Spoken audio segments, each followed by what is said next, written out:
चलो छात्र, आज तो जैसे कि आप बोर्ड पर लिखा हुआ देख रहे हैं, हम लोग पढ़ रहे हैं वे ऑप्टिक्स, अर्थात हिंदी होता है तरंग प्रकाशिकी। तरंग प्रकाशिकी में एक टॉपिक है व्यतिकरण, और जो व्यतिकरण जो वीवीआई है एग्जाम के दृष्टिकोण से, और ये 2 मार्क्स में पूछा जाता है। कभी कभी इसको गणितीय विश्लेषण से 5 नंबर भी पूछ सकता है। गणितीय विश्लेषण से कितने नंबर पूछ सकता है? ये 5 मार्क्स। तो सबसे पहले हम इसका डिफिनेशन देख लेते हैं। हमने डिफिनेशन पहले से बोर्ड पर लिख दिया है छात्रों। लिखे, जब 2 प्रकाश तरंगें एक समान आवृत्ति के एक ही दिशा में गतिशील हो, अध्यारोपण का टॉपिक आपने पढ़ा होगा इलेक्ट्रोस्टैटिक्स में, अध्यारोपण। लेकिन यहाँ अध्यारोपण का मतलब क्या हो रहा है? मिलती है।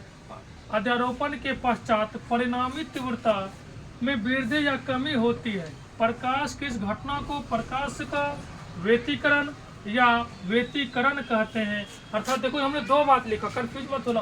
प्रकाश का व्यतिकरण, कभी कभी पूछ देता है बाबू प्रकाश का व्यतिकरण किसे कहते हैं, तो तब आप यहाँ प्रकाश का व्यतिकरण कहते हैं। कभी कभी पूछ देता है केवल व्यतिकरण क्या होता है। याद रखना छात्रों, हमने प्रकाश में पढ़ा, प्रकाश ऑप्टिक्स में पढ़ रहे हैं। यहाँ केवल किसकी बात करते हैं? हम लोग प्रकाश की बात करते हैं। तो व्यतिकरण पूछे चाहे प्रकाश का व्यतिकरण पूछे, एक ही बात हो, कोई दिक्कत?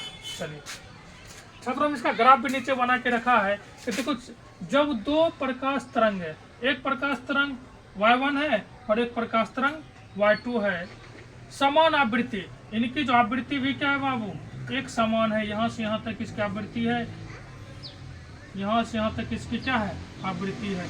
समान आवृत्ति के एक ही दिशा में, दोनों का दिशा इसी साइड है छात्रों, एक ही दिशा में गतिशील हो जा रही। अध्यारोपण जब मिलता है, मतलब ऐड कर दिए, तो देखो क्या होगा, ये प्लस जुड़ के एक बहुत बड़ा प्लस बन जाएगा, ये माइनस जुड़ के बहुत बड़ा एक माइनस का रूप धारण कर लेगा।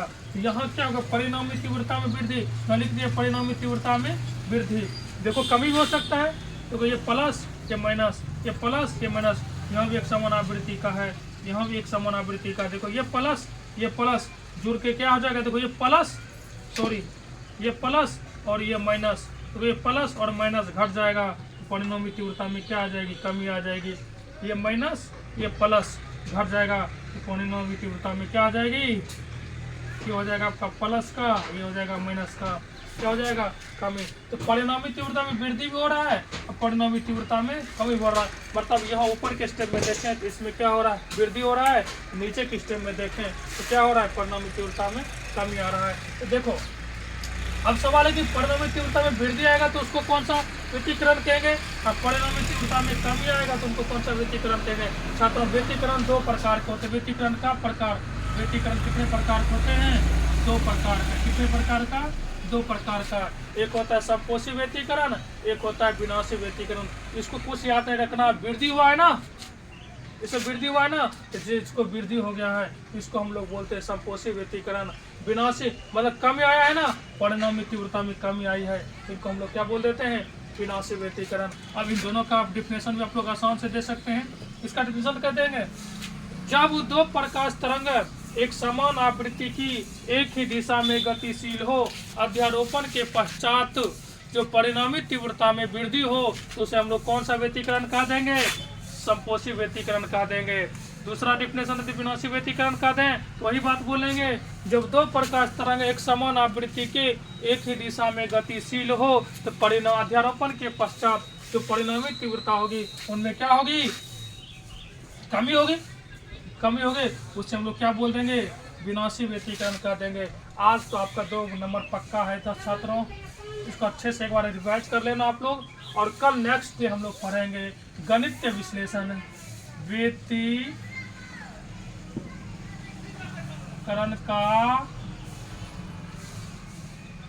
गणितीय विश्लेषण। और कल क्या पढ़ेंगे? व्यतिकरण का गणितीय विश्लेषण। जाओ तुम लोग।